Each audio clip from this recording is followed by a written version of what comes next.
Hello,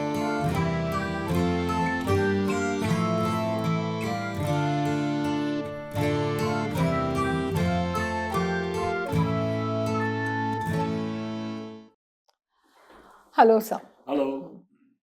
So, students, you know I'm Dr. Vaishaly Bharambe. You know that VB Anatomy every time is doing something or the other to inspire young medical students to understand what is your future, how knowledge is going to help you to make this future. And who better than Dr. Ranade to take you across on this journey? We have a wonderful guest today, Dr. Deepak Ranade. I am very fortunate that for last several years, I'm able to call him my friend as well as a colleague.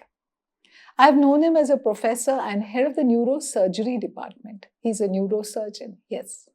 And I've seen him guide young students in MCH neurosurgery. And parallelly, I have seen him grow as an academician brilliantly. He's done his neurosurgery. He's trained outside India in Arizona, USA. He's also trained in South Korea. He's also worked in Switzerland. And we in India are very lucky that he, after all this, practices in India. We benefit from all the knowledges he has gained over all so many years by visiting various countries. So not only is he a brilliant surgeon who has got I have to read from my notes to tell you that he has the largest series of anterior approaches for dorsal-lumbar spine in India. Not only does he operate, he also publishes research. He's got more than 30 international publications to his credit.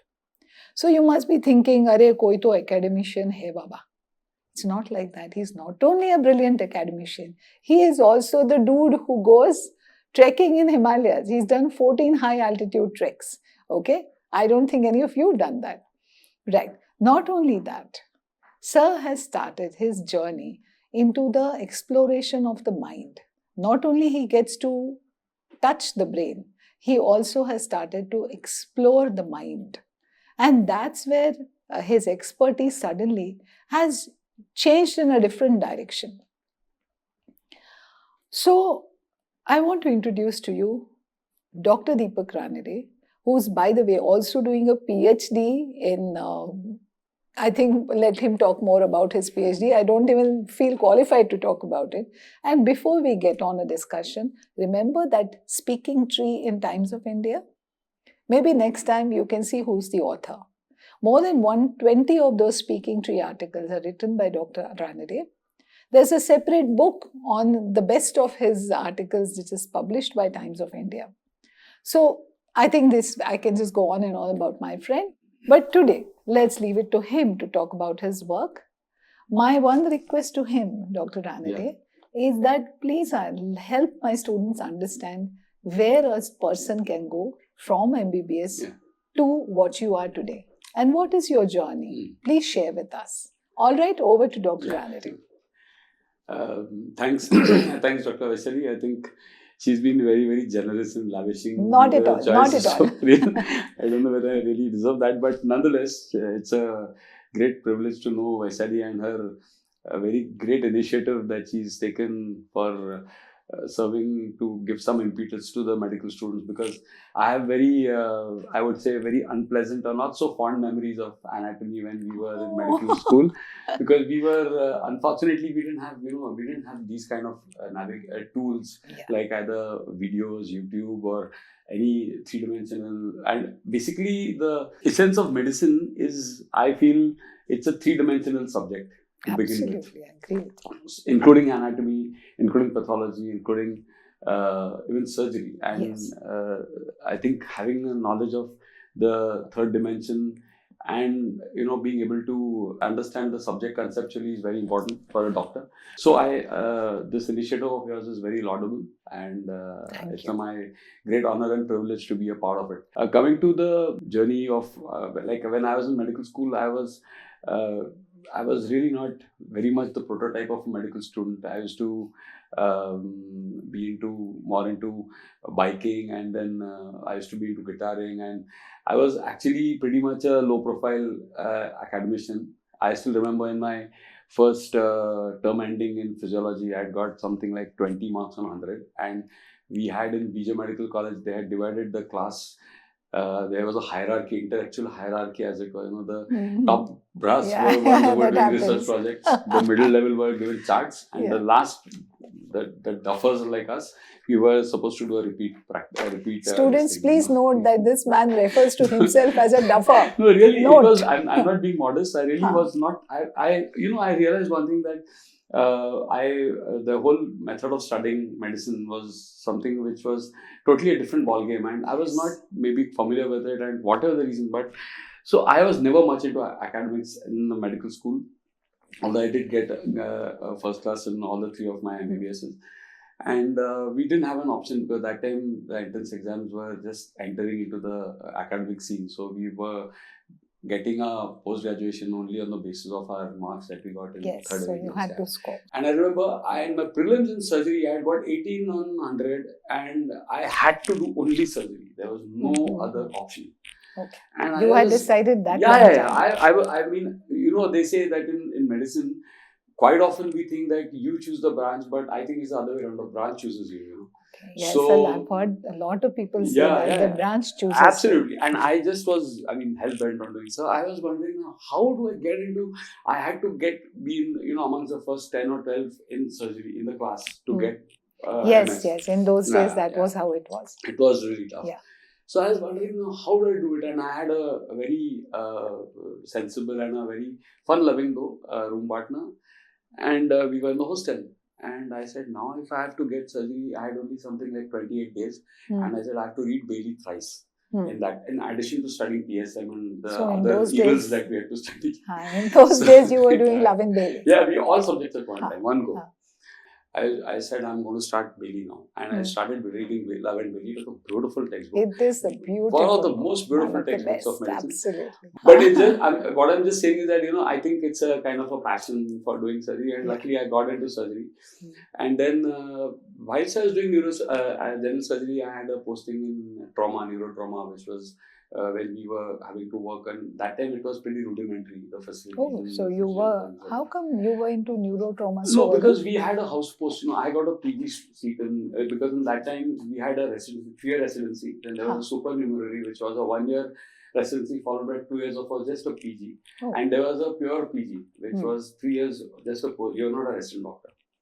So I got a supernumerary. So in the second year, I was a PG student. So I was eligible to take house post. So we had a house post in neurotrauma. And which was, at that time, it was very much in the embryonic stage, neurosurgery. The first neurosurgeon who joined Susun Hospital was Dr. Shankar Gokhale, but he unfortunately passed away because of malignancy. So I was exposed to that, and I was very, very clear about one thing, that I after seeing the brain and studying about it in physiology, I just knew that there is something in this which is it's called one very interesting term. It's called an emergent property. This emergent property, in other words, is the outcome is always more than the sum of the parts. Yeah, I've heard this. Yeah. So when you talk of the brain, when we are talking of consciousness or the functions that the brain serves, it is not just the addition of 100 billion neurons working together and then you're getting what we are doing. There is something which is something that adds up more than just the sum of the parts. Which is called an emergent property. So something totally unpredictable emerges out of adding the parts. Here I want to ask you that from doing surgery and neurosurgery, what happened after you left BJMC and how did you reach here then? Yeah, after I passed my MS general surgery, we had that time just got the entrance exam for a super specialty. So it was held in Mumbai, and the portion that we had to study was what we had for general surgery. So we gave the entrance exam and then I got in. And I was very clear that in the All India entrance, I think I had a rank of somewhere around 11th. Oh my God! Wow. It was not a very good rank because KEM had only 3 seats in neurosurgery. And I was very certain that if I had to do neurosurgery, it would have to be only KEM Bombay. But luckily I got in. I still remember a couple of instances. At that time, the Bombay KEMites, they had that aura around them. They still do. Yeah, they all the academic aura, And I still remember my boss was Dr. Sunil Kumar Pandya, SK Pandya, was one of the legends in neurosurgery at that time. And we had a very unique system. We used to be on call, and at night we used to see patients. And next day morning, when the boss used to come for around at sharp 8:30, we used to do the rounds of our patients. And then if there were any other patients which we felt that the boss had to see, we had to take him along with us and go all wherever. So there, and that time the rule was that head injury patients were admitted with general surgery. So we were not to take a transfer. So there used to be those cases we used to go, and there I distinctly remember one thing, that we had gone to see one patient. The patient was a head injury patient, young person. Scan was done. We didn't have an MRI that time, so routinely done. And the scan was more or less normal, not much. But the patient was decerebrating. I happened to tell my boss that it's a, the biggest tragedy that we have right now as being doctors is that the CT scan is just doing the structural understanding of the organ. But there is a very interesting concept in physics which is called as entropy. It was there in our chemistry. Entropy is a unit of measurement of disorder of a system. A disorder. So to give an example, a solid has a lesser entropy than a liquid because the molecules are more scattered. A liquid can flow, solid cannot. The gas has a greater entropy than the liquid because the molecules can go randomly anywhere. So entropy is necessarily the measurement of a disorder of a system. So I remember having asked my boss that time, is there any possibility that we can find an instrument or some kind of a device that can measure the entropy of the brain? Because I'm just seeing the CT scan, which is showing me the structural changes. But structural functional correlation is not there at all. So if the relatives ask me, why is this patient doing this and why is he still unconscious? I have no answer because I just don't know. Correct. So I remember my boss I remember he had big eyebrows, and when I asked him this, his eyebrows kind of, just got close to each other. They got vertical for a moment. And then he said, okay, but he didn't have much of an answer. That was when the whole thing starts, because when you try to look at, if I restrict myself to being a neurosurgeon who just go to treat the structural part of any problem, like either a clot or a tumor or whatever, that's fine. That's what most neurosurgeons are expected to do. That itself is also brilliant. But there is something more that I am not getting to. And that what is that more? What construes this phenomenon of consciousness? What actually is the hardwiring that is required for consciousness? And that had been something that was bothering me for a very, very, very long time. And actually, that's got me to a path which interested me greatly in going to a more fundamental level of trying to figure out what is the whole universe about, who is the creator, what is the Big Bang, what is matter, and that got me immensely interested in quantum physics also. So I think I've heard a talk by you at Pune Peace University, World Peace University. That's right. You have spoken briefly on this.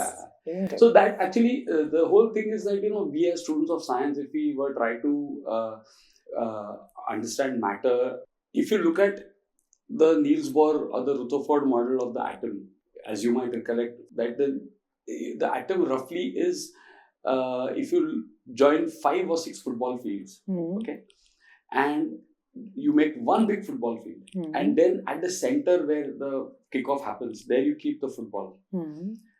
That is roughly how the atom is. So the nucleus is that one football at the center, and 6 or 7 football fields together is the dimension of the atom. Okay, but more fascinating is in those specified orbits, the electron which are buzzing around. Between the nucleus and the outermost orbit of the entire space, or the so-called entity of that atom, there's empty space. There's nothing.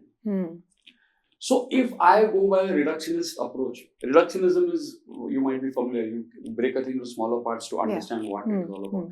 So if I go by a reductionist approach, and then I come to atom, but then the atom is 98 or 99% space, empty.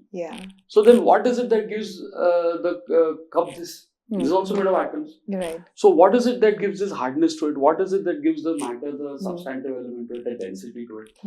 No answer. We don't know. So that is where the role of what is called as the Higgs boson came. The Higgs boson was actually predicted by the Standard Model of Physics way back in 1964 by Dr. Peter Higgs. Now I have started to doubt whether the man here is a neurosurgeon or he's a physicist. No, but I'm just sharing this with you guys because, it's actually, if you try to get introduced to this subject, not only of anatomy, but even if you try to go more fundamental in trying to understand creation or whatever, it can open avenues for you to, start working and doing research. So this is exactly what I'm saying, that when you do medicine, you study anatomy, physiology, till one day you become an MBBS. Yes. Maybe you even specialize. But your mind has to go beyond your actual specialization to understand applications of your knowledge. And that is learning. When you are able to apply your knowledge and to expand the present quantum of knowledge to something more, then that is true learning. And that is what our learned guest has done. And that's why he's here. I want him to tell us what is he doing in his PhD. So, I think we'll come back to the domain of consciousness. There's one very, as you all might be aware, medical student might have heard of the MRI, right? Yeah, right. So, the magnetic resonance imaging is a modality which they apply a very, very, very powerful magnet in terms of the unit of measurement of the strength of a magnet is called Tesla, the great man. The great one. Great Nicholas Tesla, who pioneered and the whole movement of electromagnetism and stuff. So it's called a friend. When you put subject the human any tissue to a very powerful magnetic field, so when you put such a powerful magnet, the hydrogen molecules in the body, they work like a magnetic dipole and they get aligned to the magnetic field which has been applied. Okay. And now when you switch off the MRI, the molecules return back to the original position. So that is a relaxation. They relax back. They stimulate it and then they relax. Right. While doing that, they emit some energy, which is then converted into by a transduction method to get images of the brain. So it's all water dependent basically. So let's tell the students that when they're doing MBBS, they by default will need to know their physics today. Absolutely. You need to have a brief idea at least. Yeah. When you're doing the MRI, you're getting a very, very powerful, and in fact nowadays 3 Tesla MRI, if you do of the brain, you can actually see the substantia nigra, red nucleus, subthalamic nucleus of Lewis, substantia nigra, globus pallidus, all these so-called what we were only expected to imagine or see in diagrams. You actually see those things in the MRI. They're very, very precise. Wow. Yeah. Oh, you can see them. Yeah, you can see them as discrete because now when I've gone to study about deep brain stimulation in prison, they make lesions in the subthalamic nucleus of Lewis, one of the targets for Parkinson's, for tremors. The whole imaging is something of a different level altogether. Yeah. But now, coming back to that topic which I mentioned to you about the entropy. So now what they found out was that there was a thing called as a PET scan. So you inject a radioactive substance. That's done for cancer patients. Yeah. Okay. When you give a PET scan, positron emission tomography it's called. So when you give that chemical, it's a radioactive compound, it will emit radiation. And more the concentration of that drug in that particular area, that is captured by the gamma camera. Right. So what they started doing was, if I'm doing if I want to see which part of the brain is functioning at any given moment, I would give a radioactive drug, and then let's say tell the patient subject to spell cat. Right. While he's spelling cat, that part of the brain which had a greater concentration of that PET, that positron emission compound, was concluded that this is active. So that was an extension of the Brodmann's classification. So that's when you know that this is a function of that Brodmann's area. Right. That gave us a greater window into understanding the functionality of the brain and how which part functions.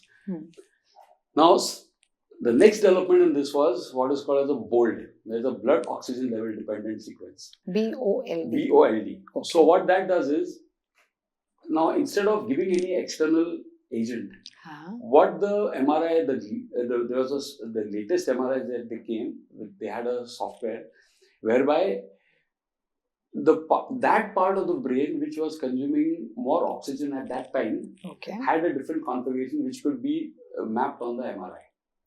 Oh, So which means that now if I'm lying on the console and I'm asked to like say the word or sing a song. Now when I'm singing a song, there's some part of my brain which is consuming more oxygen. Actively involved, yes. And that part which consumes more oxygen gets documented as a different sequence. So you're actually getting a functional MRI. Yeah. You're confirming the anatomy which you were taught. And you can also, not only that, see what happens is, quite contrary to what was earlier believed, that there's a very discrete kind of an area responsible for every function. Right. That's really not so the case.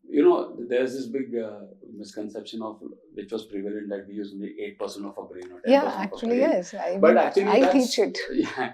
But that might be true in a way in terms of capacity, but in terms of functionality, all 100 billion neurons are constantly chirping with one another. There's a chatter going on incessantly. So coming back to this thing, that when I understood that if we can find out which part of the brain is functionally active during any particular activity without giving any external agent, then it made me think that, okay, this seems interesting. So was now, that the consciousness? Yes. So now what I do is, if I just make the subject lie down on the console without doing any targeted activity, it's like, analogous to when you're starting a car. You give the ignition, okay. The engine's running. Yeah. It is not in motion. Just idling. Just idling. So the idling mode of the brain is what will keep us conscious. Yes. Obviously, because there has to be some part of the brain which is going to be active for us to be conscious and receptive to the surroundings. Correct. So that part of the brain which is active by default, that is called as a default mode network. Okay. DMN it's called. It's a terminology used pretty ubiquitously in research domains. So the default mode network was identified as that part of the brain which is going to be active even when you're not doing any targeted activity and when the person is conscious. Okay. So what I am doing now, my thesis research is that I've taken about 25 subjects who had complaints of headaches off and on. It's not that they had any pathology. So we told them that we're doing a scan just to analyze, to rule out any functional disorder. We were pretty sure clinically they didn't have anything major. But we had to have a justification for subjecting them to the MRI. So we explained to them that we're doing this, but if we don't find anything abnormal, we would like to do this sequence. So they agreed. And so these 25 subjects, we've done the resting state MRI. But there was a problem there again. There was a roadblock because the software that was used by the Siemens company, by which we got the images of this board sequences, it used to take about 6 hours to get one slice. Oh my God. It used to be a very complicated thing. So I was wondering now, how can we get a better way to do this? So I had when I was aspiring in BY, I got them to sign an MOU with SIDAC. And then we had a hotline sending the images from there to SIDAC. And trust me, this is very high-end computing. And we get some brilliant images of this, which are now available with me in SIDAC. And I'm working on, my thesis topic is the role of the default mode network in genesis of consciousness and the sense of self. Because you're working in a different line altogether. It's interesting. Because very interesting. Sense of self is something which is actually takes us to slightly in the domain of spirituality. Yes, I was about to say that. Yeah. But more importantly, what I concluded was that when the default mode network would definitely serve two things. One is that it will keep me conscious, but also that sense of me being Deepak Ranade will also be remaining all the time active when I'm even not doing any targeted activity. What must be happening in a comatose patient? Yeah, that's a matter of speculation. Because and that is actually the next part of our research, because if we can effectively map the default mode network, then it lends greater credibility to even determining the presence of brain death. Because then I know that this area is non-functional now. So perhaps this person is really not likely to be conscious or having any elements of consciousness. So that is the thesis topic of mine. So you're walking the line between science and spirituality somewhat. You are trying to convert that spirituality into science. That's wonderful. One of the great seers of Hinduism was Adi Shankaracharya. Yeah. Now, he went on to say, and he's highly revered, he went on to say that Brahma Satya, Jagat Mithya, which meant that Brahma is the only truth and the Jag, or the universe that we see, is Mithya. It's an illusion. Okay. If one were to take this a little further, you're talking about science and spirituality. What I somehow I'm trying to figure out in my understanding is, what do you understand by when we talk of digital data? I understand that whatever material I'm putting it's stored in form of bits. Yes. Yeah, and it can That's be it. accessed. So basically, what it is doing is it is converting every bit of an analog signal into a bit and a byte, and then a kilobyte and megabyte and gigabyte and terabyte and whatever. Correct. Every data that we get which is digitalized is broken down into 1 or 0. 0 is the absence of something, 1 is 1. Yeah. The presence of something, 1 and 0. And then that can be transmitted, right? By that logic, whatever data that is getting into my brain or that is being perceived by my brain through the sense organs. Have you ever thought of this, that the gustatory center, the auditory center, Wernicke's area, comprehension, motor speech, Broca's motor speech, all these areas, structurally they are absolutely similar when I operate. There is nothing to separate them. There is no such discrete area, nothing. So it means that all the sensory data that is going into my head through the thalamus, because all the data comes through the thalamus, and then effectively what sequesters this data into different categories is depending on where it is delivered. So that which is delivered to the motor speech, to the Wernicke's area will be the comprehension. That which goes to the auditory will go to the hearing, superior colliculus, inferior colliculus. These pathways, where the destination of that sensory signal will seem to determine the quality, what is the data about. But otherwise it's just the data that's going, which again could mean all that the universe, that manifest universe that we see, which is stretching to a staggering 14 billion light years. So 14 billion light years means, can you imagine the distance? Yeah. It's beyond us. Yeah. So coming back to this, it could perhaps mean that the entire universe is actually a projection on the screen of my consciousness. It could be a virtual reality, or it could be something what they talk of stereo virtual reality.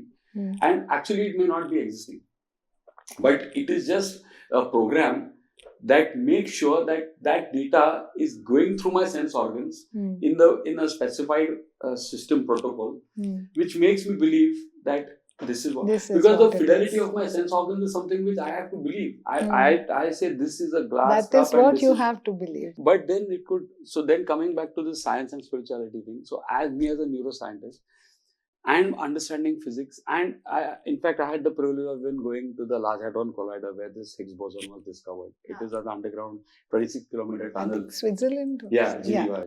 It's underground.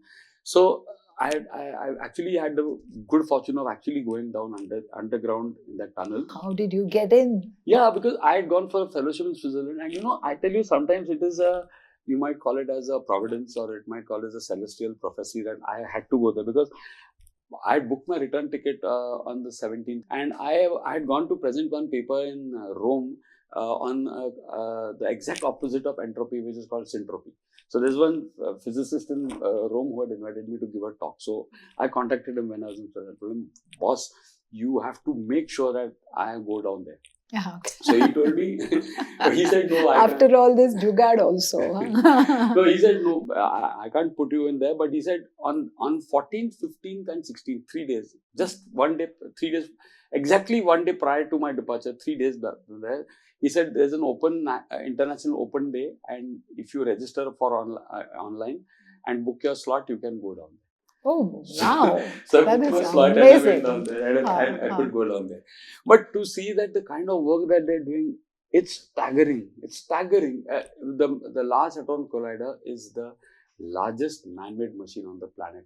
They run protons in a one group of protons, they are accelerated to nearly 70% the speed of light in the clockwise direction, and another in the anti-clockwise direction. So they collide. And they are going to collide. And then there's a shower of subatomic particles. And those that they try to see if they can understand what happened at the time of Big Bang. Because by reductionism, you will come to the elemental particles which have gone on to form the protons. So, and that is when they discovered the proton. From your journey of neurosurgery to this, okay, what do you have? What advice do you have for your students? After seeing all of this, what would you advise? I'll tell you what I want you to tell. I want you to advise a first MBBS student. I want you to advise a third MBBS student. I want you to advise the person who's done his surgery and wondering now what. To be very honest, I think the only claim that I can have to giving advice is by virtue of me having an MCH neurosurgery degree, because your wisdom is your because if my personal opinion, if you ask me, I think that a large portion of our students who are doing medicine, the lure of clinical medicine is kind of wearing off now. Okay. It is, because those who are not in the mindset to, after slogging it out for close to maybe 14 years, which I took for doing my definitely. After that, you enter and start all over again to begin the competition again. And more than that, trust me, with all humility and modesty, I can tell you for sure that to be a good neurosurgeon, that MCH degree was just the starting point. Yes, my own guide, Dr. Arora, used to tell me that you do your MD, after that you actually begin to understand the subject. Absolutely. And I used to feel, I know so much, I have done my MD. And it's after completing my MD, I really realized that the journey begins there. Absolutely. Yes. And in fact, you see what happens is, at least if you were to talk of a non-clinical branch, there's a different situation. But in a clinical branch, you're already kind of hitting the latter part of the 20s, the 30. There are pressures, social pressures, money, financial pressures. Yeah. I feel that the lure of clinical medicine is going to drop over a period of time. But let's be a little pompous in saying that the medical students are probably pretty intelligent. And they are, no doubt about it. And that you have the option of deploying your talent, your brains, and your ability to devote yourself to a particular subject or whatever. That is your USP of a medical student. So it need not necessarily always be deployed to the clinical side, and where you say that I want to earn money and I want to build a name. I think there is this huge domain of research available in absolutely every single thing. Like we were in fact part of a study where we were sending gliomas, the malignant brain tumors. We were sending them to the National Center for Cell Sciences. And I think you might be aware that you heard of cell lines. Yeah. So we had submitted about 12 or 13, maybe 30 samples to NCCS. And out of that, they developed cell lines in 4. Okay. And so the research in this domain of immunology, research in pharmacology, research in anatomy, and physiology is huge. And I think that as medical students, when you're introduced to such a diverse, I think no other branch will expose students by the time they are hardly 20 to such a diverse array of subjects. You look at it. And this is the reason why I feel that as an undergraduate student, you should begin your research. Do anything. It doesn't matter how important or relevant the topic is. The ability to explore it completely is what you will learn at this stage. And maybe later you pick up something which is more relevant. But in your first MBBS or in your second MBBS, begin to understand the process of research. Don't try to find the answer to cancer. Leave that to the people who are experienced. You start with something very simple. Even measurements of bones can be a research, because that bone one day is going to be replaced by a model. Right? So your measurements of maybe 1,000 bones would itself be relevant research. So, but yes, research is a very important line, even for medicos. And I think somewhere, if you look at MBBS as just a graduation, and you don't look at it as necessarily as a career. That will go a long way, because we need creative minds. And I still recollect one of my favorite uncles. He's no more, but and one day I went to meet him. I was in second MBBS college, and he gave me one book. And he said, "Deepak, this book is for you." I said, "Especially." I said, "What is it?" And they had listed 1,000 greatest inventions that changed the destiny of mankind. Okay, wow. Now, that was the interesting thing to begin with also. But you know what he told me when he gave me that book? He said, "Deepak, this book is brilliant. You see how the brilliant mind works. But that's not the reason I gave you this book. The reason I gave you this book was because there's not a single Indian in it." Oh. And because we are, I think we are too cliched in resting on the laurels of our rishis and our past and all, and who say that we discovered zero and we did this and we did that. In fact, that popped in my mind immediately. But I think that's been very, very archaic. We are not concerned with that. I mean, which Indian has really contributed significantly to improve, in the last 100 years or so, to really be worthy of mention in that book which changed the destiny of mankind. And he told me that, not that I think you would do it, but at least why not think in that direction? Original thinking. And here I also want to put in my few bits. Please. Whenever you feel that something interests you, don't worry what the world says. If your mind is asking a question, it is your right to find the answer.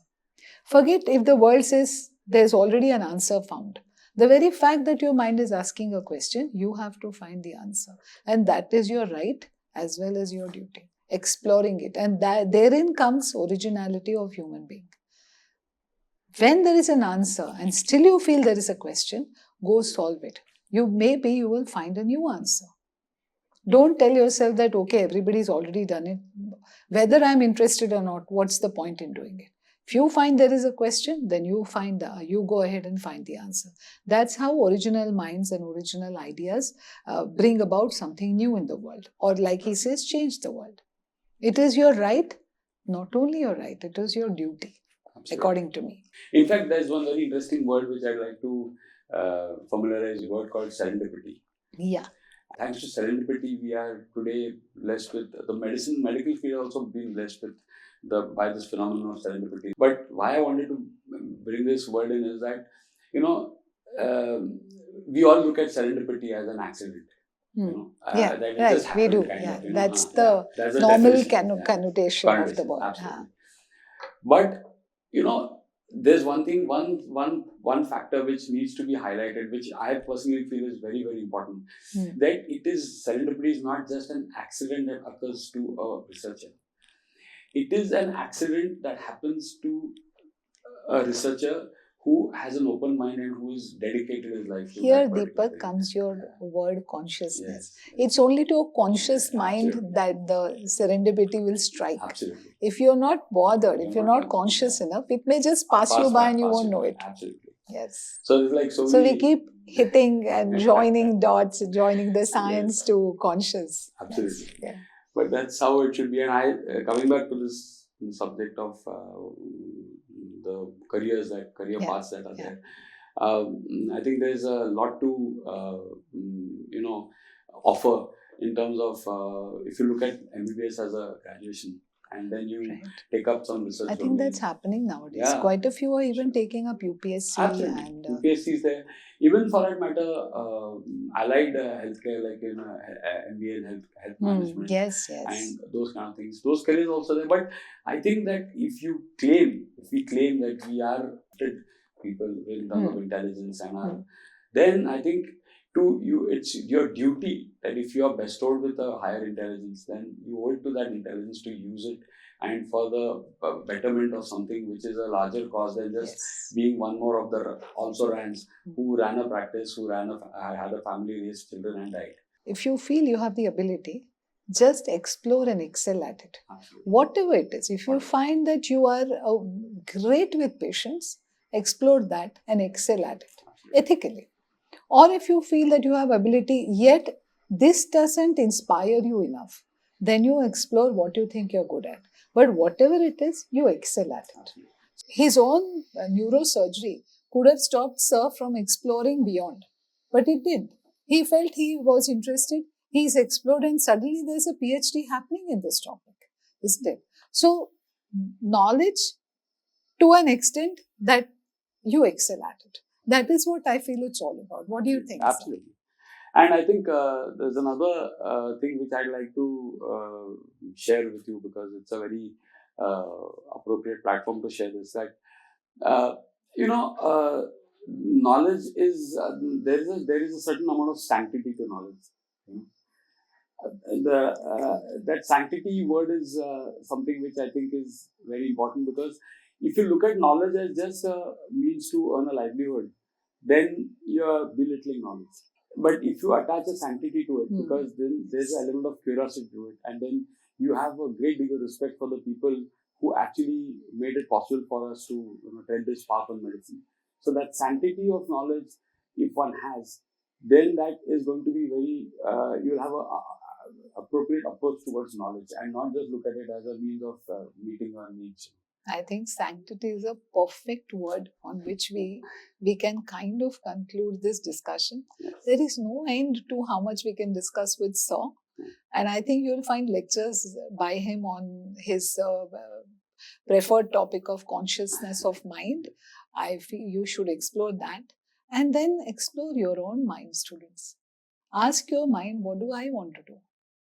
Okay, listen to it. Give yourself some time away from those cell phones, which are actually surprisingly occupying your mind. They are taking you away from your own consciousness. Please tell me if I'm wrong, but I genuinely believe that your cell phone is the one who is taking you away from your own consciousness. Give it a break. Keep that cell phone away, and then one day maybe ask yourself, what do I want to do? Maybe you will find a surprising answer coming up. Maybe like a Dr. Ranade, there will be one more student who is exploring something else altogether. Okay? Please allow yourself that little luxury of time away from the digital medium while you're watching this on the digital medium. So, I'd like to just end by one very interesting incident. When I was in my 10th grade, and at that time, Carl Lewis had won the 4 golds in the Moscow Olympics. Okay. And he had emulated his idol Jesse Owens, who had won them in the Berlin Olympics. Yeah. And he was an instant celebrity, Carl Lewis. Yeah. But at that time, the world record for the long jump was close to 8.90 meters, close to 9 meters. And the Olympic record was 8.45 or 8.50. So there's a good 20-30 centimeters difference between the two. But Carl Lewis's father used to be helping him train. And his father used to, have a stopwatch and said, okay, 100 meters, you made a dash, getting close, getting close. For long jump, he had kept a handkerchief in the pit at the existing Olympic record. And he had to run and try to make sure he crosses it to get gold. Yeah. Okay. So that was the regime.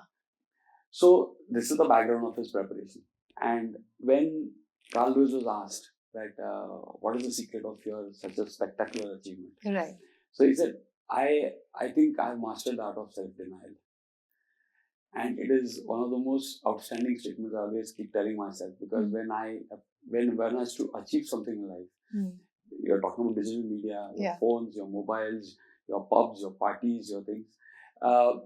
It is, if you can deny yourself these things because you have some larger goal, then you have got there. But the best statement that Carl Lewis made was, and then he said, what, do you have any things, regrets or any improvements? So he concluded that interview by just saying, I wish my father had not kept that handkerchief at that prevalent Olympic record. Oh my God. And I think we all have this tendency to keep a handkerchief to determine where we need to go. But if you just don't have any benchmarks, any references, but just work hard, and then you can go wherever you want. Yes. Yes. Allow yourself that freedom. Yes. Allow yourself that freedom.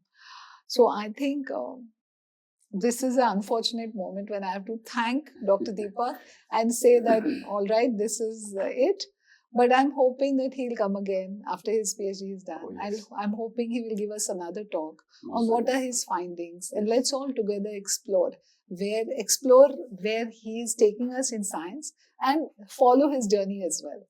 Okay. So, Dr. Deepak, it was a pleasure having you with us.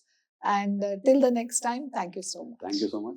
And I'd like to conclude by saying that I hope that one of the people who are in the audience is, I'm sure is going to be the next Nobel laureate 25 years down the line. Oh, wow. And that's really a big ask. But I think considering they are medicos, they can do they it. have the potential for Yes, sure. yes. Thank you.